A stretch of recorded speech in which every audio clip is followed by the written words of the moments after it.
Hello everyone, today we're going to go over section 9.1, which is on polar coordinates. So we have 4 objectives today. We have objective 1, plot points using polar coordinates, 2, convert from polar coordinates to rectangular coordinates, 3, convert from rectangular coordinates to polar coordinates, 4, transform equations between polar coordinates and rectangular forms. So this is a new chapter, new concept that we're jumping into with polar coordinates today. So let's do a little bit of an introduction before we jump into objective 1.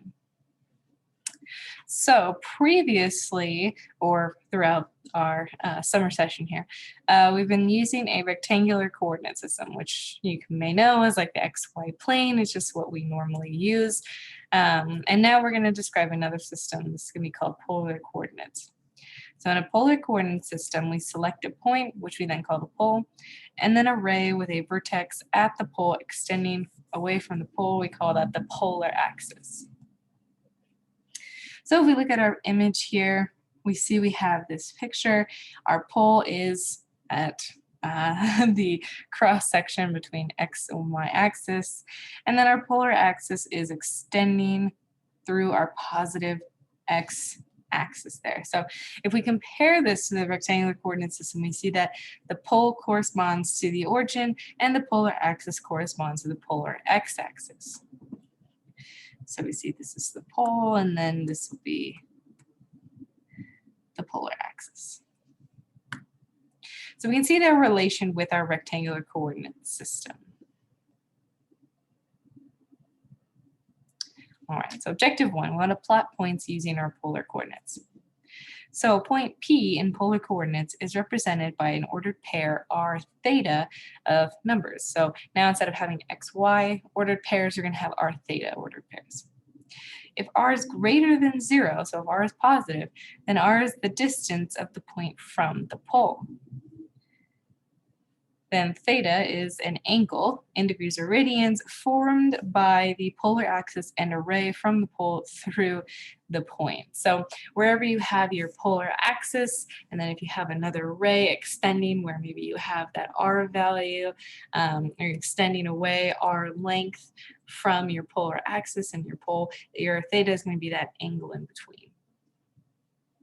So we call the pair r theta the polar coordinates of the point. So in our image here, we see we have our pole and our polar axis, which we always start with. And now we see we've drawn an additional ray extending from the pole. And we see our point here is at r theta, where this length here is r, and this angle here is theta. So we see that's kind of where we get our theta from in polar coordinates. In our second image, this is an actual example. So we see we have our polar axis. R in this case is equal to 2. So the distance from our pole to our point is 2. And then our theta is pi over 4. So that's how we write out our ordered pair there, or our polar coordinates. So it is possible for r to be negative, but when this happens, we do not represent the point being on the terminal side of theta. So we don't actually represent it being negative. Instead, we're going to represent it on the ray from the pole extending in the direction opposite the terminal side of theta at a distance of the absolute value of r units from the pole. So putting that into an example, if we have something like -3, 2 pi over 3, we're going to use the ray in the opposite direction of 2 pi over 3 and go the absolute value of -3, so 3 units along that ray. So in our first image here, we see we have our pole, our polar axis, and then we have this ray.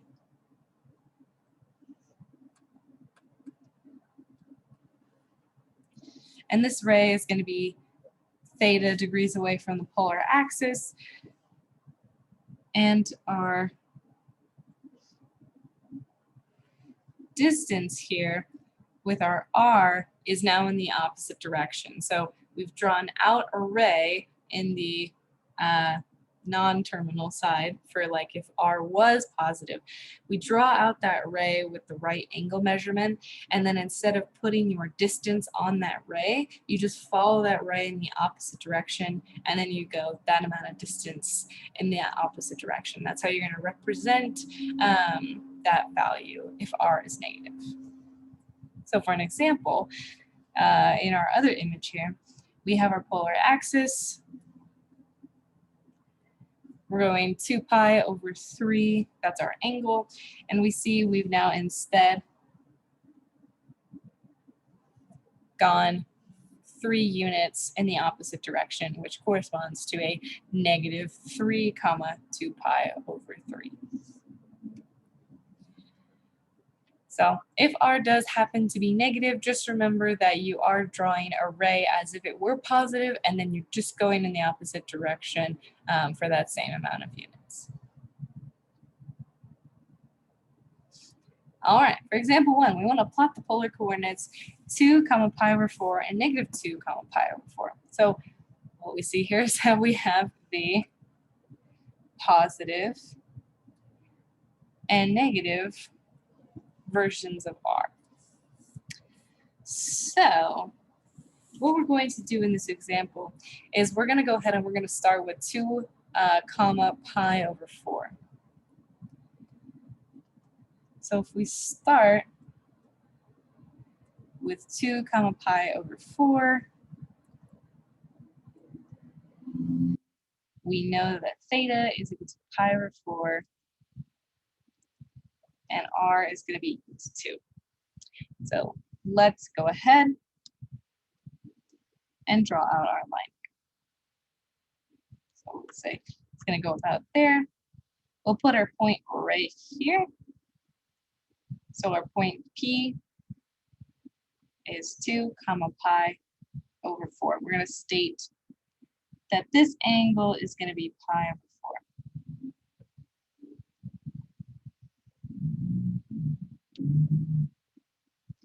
So that's the angle that we're stating is pi over 4. Now, if we want to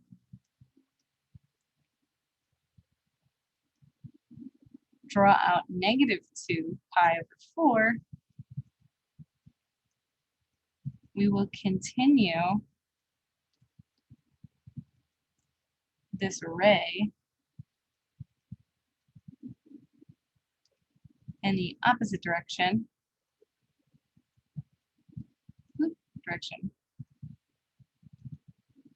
and go absolute value of negative 2, which is equal to 2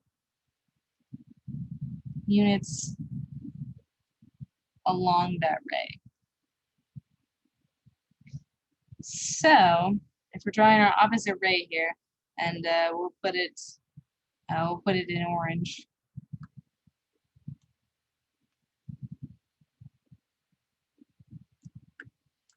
So in our opposite direction, we'll put a point here at 2 units. Explain that this is 2 units here. Just as that was 2 units. We'll put our new point, which is negative 2 pi over 4.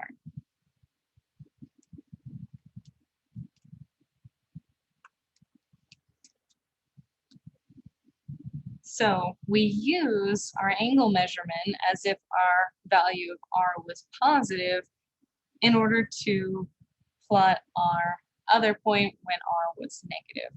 Because we know that this angle is not technically pi over 4. If we drew out our other polar axis, it would be this angle that was pi over 4 here. But we don't draw out any other part of our axis because our polar axis is the only one that exists. So this is what we'll have to do instead.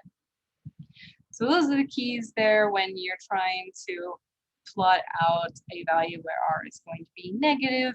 You just want to draw it as if it were positive and then extend that ray in the opposite direction and plot your point that way.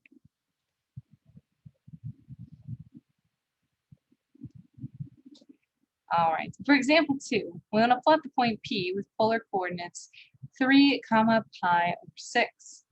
So, and then we're going to find other polar coordinates r, comma, theta of the same point for which A, r is greater than 0, and theta is between 2 pi and 4 pi, and B, r is greater than 0, where theta is now in between negative 2 pi and 0. So if we want to consider our original point 3 comma pi over 6, we have our original graph drawn out here. So in our original graph, we are still using our pole and our polar axis. We see we've drawn out our image here. We've drawn out this ray and we plotted our point. So we had positive 3 units with our pi over 6 angle. So that part was already done for us. And now we're going to find the other polar coordinates, r, theta, of the same point. So by saying this, and we're going to start with part A down here. What we are establishing in this case is that there are going to be different polar coordinates for the same single polar coordinate. So for the polar coordinate 3 of pi over 6, there's going to be other polar coordinates of the same point technically. So this is the fact that we're establishing. So we have our original image drawn out here for A. We're now considering theta to be between 2 pi and 4 pi.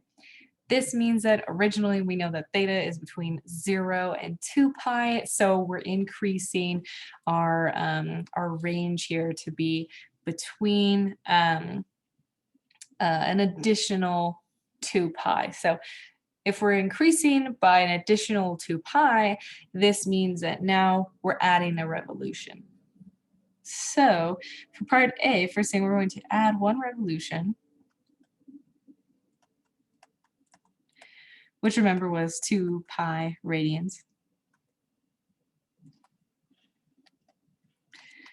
2 pi over 6, and now this will give us another polar coordinate for technically the same point. So we're adding 2 pi to pi over 6, so our point, which was 3 comma pi over 6, is now 3 comma pi over 6 plus 2 pi. So now we'll call this point 1 just to differentiate. So point 1 is now 3 comma 13 pi over 6. And if we want to plot 13 pi over 6, we know that this is going to be a full 2 pi, so a full revolution plus pi over 6. So let's go ahead and draw this out here. So if we start with our array here, draw in our pole, let's see how far up that was. Looking and comparing with our other image there, we'll say it's about right there. So if we're comparing this to our original image, looks fairly similar, just a little bit bigger. And if we're stating that at, we'll say this point here, that this point, which is now P1, is 3 comma 13 pi over 6, our value is still at 3. R is still 3. So we still have that this distance here is still 3. But now our theta is going to have to be 13 pi over 6, which we know is a full revolution plus pi over 6. So we know that this is r over 3, so we're going to erase this so we can draw in our theta. Remember, we start on the polar axis, so if we start right here, we're going to make 1 full revolution plus pi over 6.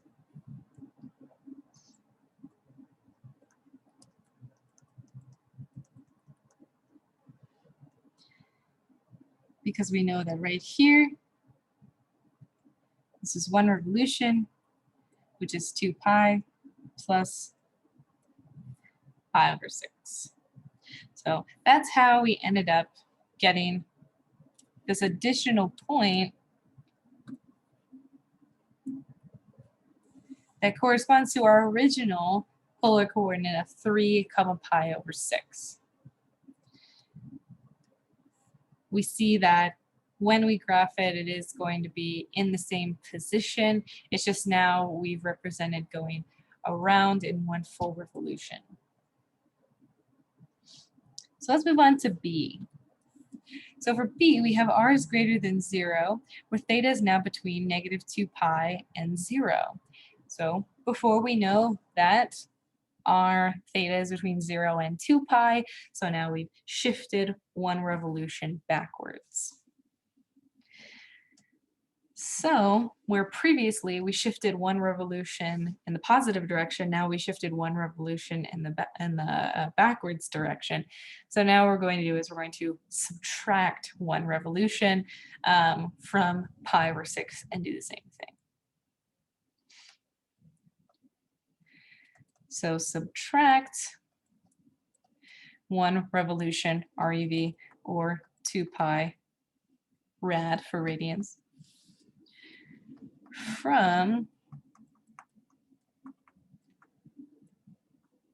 pi over 6 to get our new point, which we'll call P2, which is going to be 3 comma pi over 6 minus 2 pi. So P2 is now going to be equal to 3 comma negative 11 pi, negative 11 pi over 6. So this is our other point here. And now we're going to draw this in just like before. So drawing in our shapes, this was about 4, I think, no, it was 5. So let's extend this out just a little bit. There we go.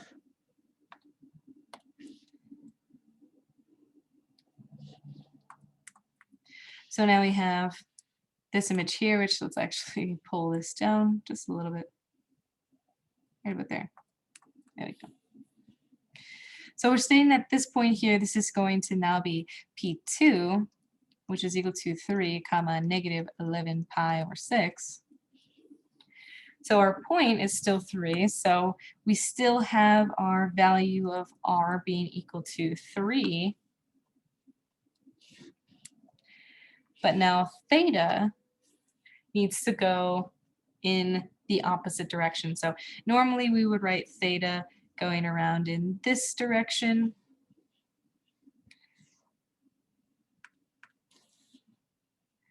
Which, take all those back.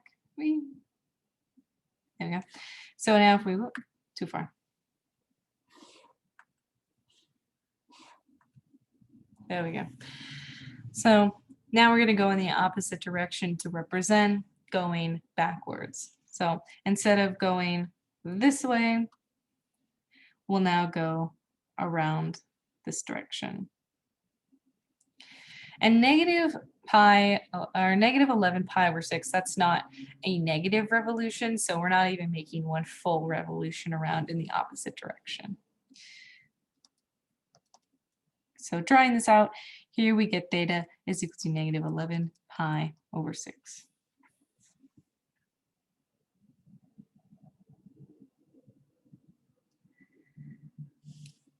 So from this example, we were able to take an original polar coordinate and then find 2 more equivalent points that correspond to that same polar coordinate. Even though it has a different theta value, it does correspond to being the same point.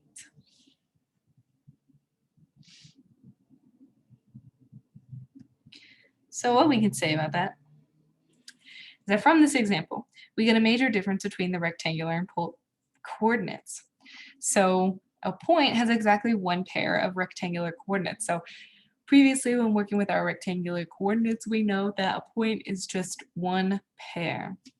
But a point is going to have infinitely many pairs of polar coordinates in the polar coordinate system. So just because we identify one polar coordinate in the polar coordinate system doesn't mean that it doesn't have equivalent values or infinitely many more pairs of that same point. And this is because we can make as many revolutions forwards or as many revolutions backwards as we would like from an original point. So a summary. We have a point with polar coordinates r comma theta, with theta being in radians, can also be represented by either of the following: r comma theta plus 2 pi k, or negative r comma theta plus pi plus 2 pi k, where k is an integer. The polar coordinates of the pole are going to be 0 comma theta, where theta can be any angle.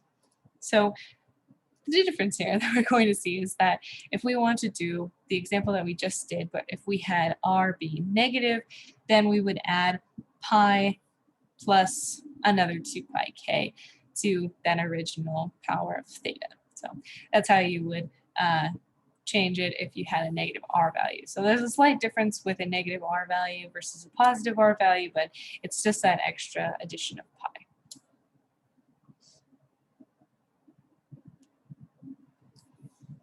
So all right, objective 2. We want to convert from polar coordinates to rectangular coordinates. So now we're converting. So sometimes it may be necessary to convert coordinates or equations from rectangular form to polar form. If we want to make that conversion, we can say that if P is a point with polar coordinates r comma theta, the rectangular coordinates x comma y of P are given by x is equal to r times cosine of theta, and y is equal to r times sine of theta. So let's go ahead and figure this out, or do an example. So from example 3, we want to find the rectangular coordinates of the point 6 comma pi over 6. So we do have a graph here, and we do have our x and y axes, but this technically is in polar coordinates. We want to find the rectangular coordinates. So we see here 6 comma pi over 6. This is plotted in the rectangular coordinate system, even though this is polar coordinates. We know that we can do this from the first introduction that we had to this section, where we talked about how it's very easy to just place the polar coordinate system right over your rectangular coordinate system. So we have that 6 comma pi over 6 is plotted here on our rectangular coordinate system. There's a few things that we can notice. We can see that 6 comma pi over 6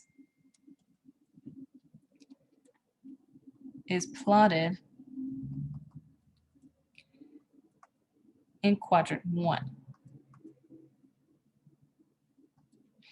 We know it's in quadrant 1 because it has the theta measurement of pi over 6, which we know is in our quadrant 1 from our unit circle. So we know that it's plotted in quadrant 1, which means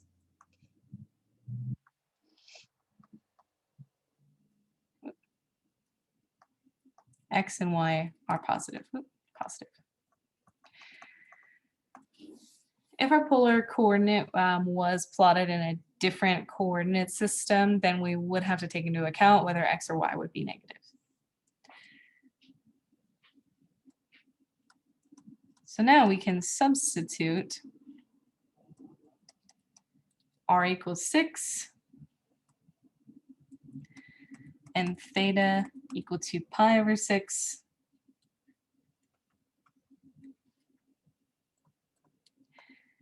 into our conversions to get